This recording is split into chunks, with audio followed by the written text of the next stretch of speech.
Do you love Harry Potter? Yes. Yes. Yes. Yes. Absolutely. No. What is wrong with you? I love Harry Potter. If you couldn't already tell, today we're gonna be talking about Harry Potter. Not this kind of Harry Potter. Get it? Because the... Okay, but seriously though, what is this Harry Potter story that everybody seems to love even about?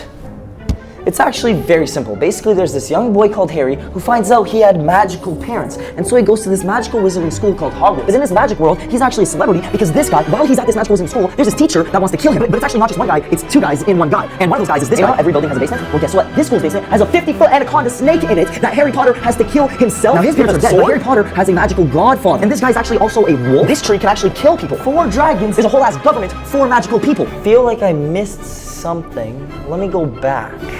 In time travel, babies! This guy says that the evil dude is actually alive, but these guys don't believe him. But they can't do anything to find out if Harry Potter's saying the truth. So he's actually dead and alive at the same time in 7 different. And then there's this one dude that hates a kid because he likes that kid's mom, and so he's gonna wish bad stuff upon that kid. And he hates that kid because he hates the kid because he really likes that kid's mom. He hates the boy of the girl that he likes. Okay, you know what? It's actually very simple. A young wizarding boy finds out he's a wizard, so he goes to wizard school. Turns out there's this evil wizard bad guy that tried to kill Harry when he was a baby. Is gonna continue trying to kill Harry as Harry and his friends try to defend themselves against this bad guy. There you go. Sounds cool, right? Well, guess what? This book almost didn't even happen. Yeah, that's right. Rowling had to go through 12 publishers before her book got accepted. That's crazy. In fact, Barry Cunningham gave his daughter the first chapter of the first book to test it out. Within an hour, she ran downstairs saying it like preaching how good this book was. So if anything, thank you, Alice. Now here's a fun fact. Kids love this book. But the real question is, why do kids love this book?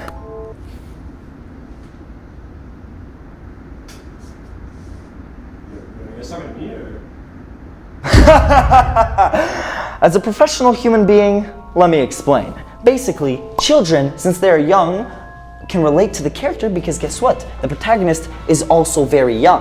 But not only that, these children, when reading the book, get to learn about this magical wizarding world. But so does the main character. He's discovering this magical wizarding world at the same time as the children, and so they can relate, the children, to the protagonist even more and feel like they are in the experience. That's what I'm saying.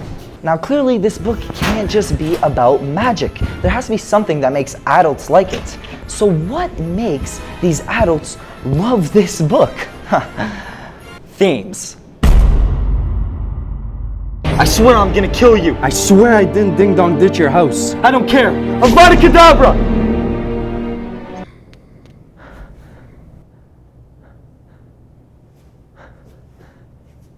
It could take a bit of time sometimes. Oh no, I'm dead. I just murdered him. Speaking of murder, death is actually a reoccurring theme in Harry Potter. We get to see how death affects people and how they react with it and how they deal with it. Harry Potter, for example, the protagonist, he has multiple close family members and friends die, and we see how it affects him. For Christ's sake, death itself is personified. Death is a character. If I can't explain it more than that, I don't know how I could, you know? To add to the theme of death, Harry Potter, several times throughout the story, he gets to see his lost loved ones after they're dead. He gets to see them and talk to them. This is a clear symbolization of our desires to see those that we have lost. Now, is it a symbolization or is it actually someone wanting to see someone that they have lost in their lives? Okay, no. Okay, just stop filming. Now, to understand that this is not like a representation of all of our desires to see our lost loved ones, and it's actually an individual wanting to see their lost loved ones, we need to look at J.K. Rowling's life. J.K. Rowling, born in Gloucestershire,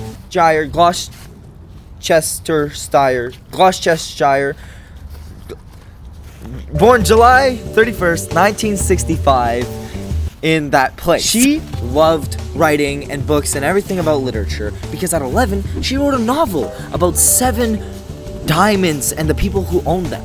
It was probably terrible because she was 11, but that's okay because we know she can write good books because of her books. Then, after uni, she worked multiple jobs, such as a bilingual secretary, a researcher at Amnesty office, and she did something in the Chamber of Commerce. One day, she was on a train on her way home after looking for some flats, as the British would call it. She got the idea of Harry Potter, and she didn't have a pen or anything, so she just had to sit there and she brainstormed for like 4 hours the plot and the characters and everything for Harry Potter, as she says. And then when she finally started writing the book for Harry Potter, the first one, tragedy struck. Her mother died at the age of 45. What a cold world.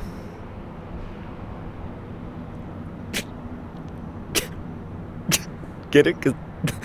Now, when this happened, she heard about a job for teaching in Portugal. And as she explains, to escape her problems at home, the death of her parents, she went to Portugal. She left. Now, in Portugal, this is where her feelings about death became real. And so when she was writing about Harry Potter's parents dying, she truly felt it. She truly understood it.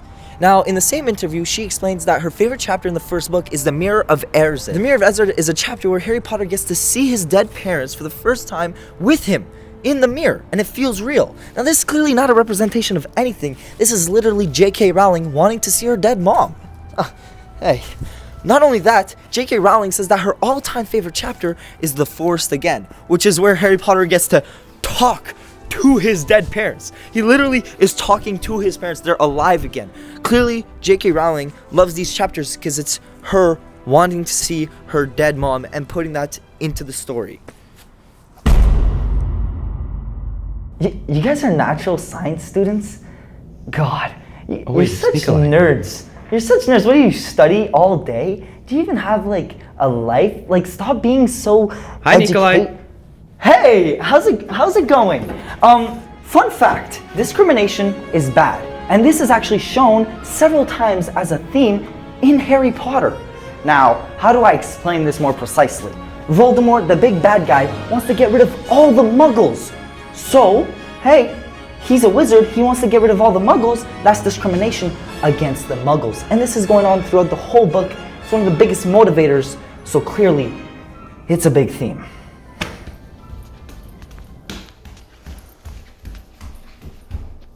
Oh, hey there. Well, now that we're in the kitchen, I feel like I can truly explain why this book is so amazing.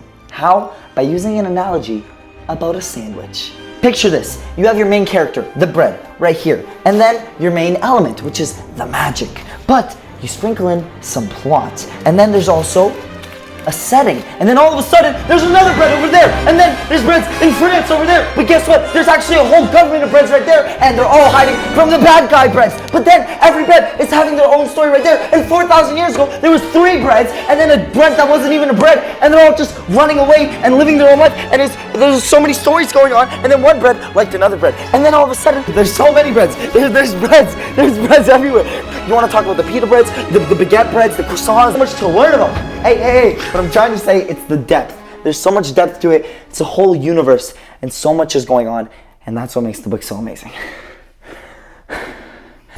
Ooh, God, I can't wait to take such a massive... Whoa. Oh my God, everything's pitch black. I can't see anything. I'm getting sad too now because I'm gonna live in darkness. Oh my God, this sucks. I don't know what to do. Whoa. Happiness can be found even in the darkest of times. If only one remembers to turn on the light. Oh, who was that? Oh my God, no way. Yo, I have so many... Sorry.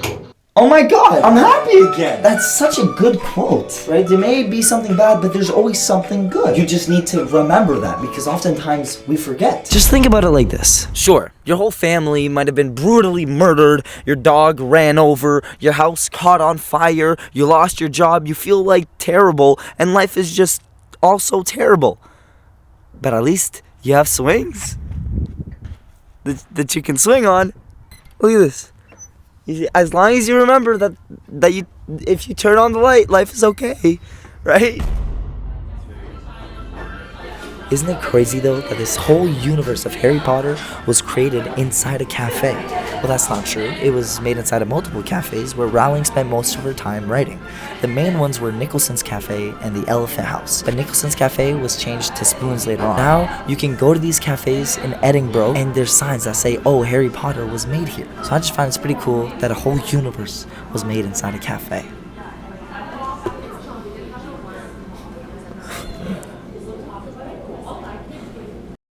Hey, did I just crush this video or what?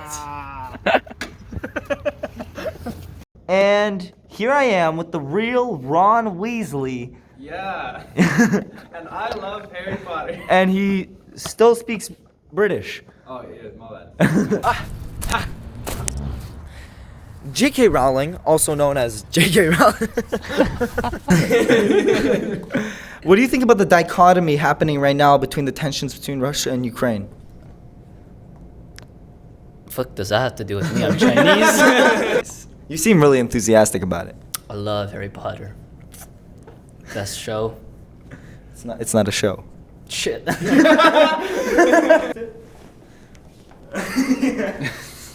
What's your name? Hi, my name is Bjorn and I love Harry Potter. Yo guys, what's up? Today we're finding out if people like, we're gonna find out if people like Harry Potter. Yeah.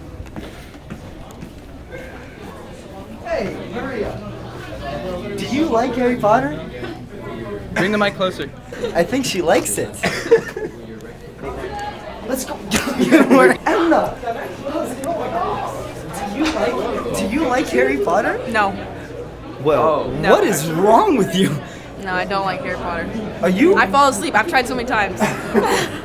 Are you serious? We've been together when this happened, yeah, with Jeremy. What is wrong with you?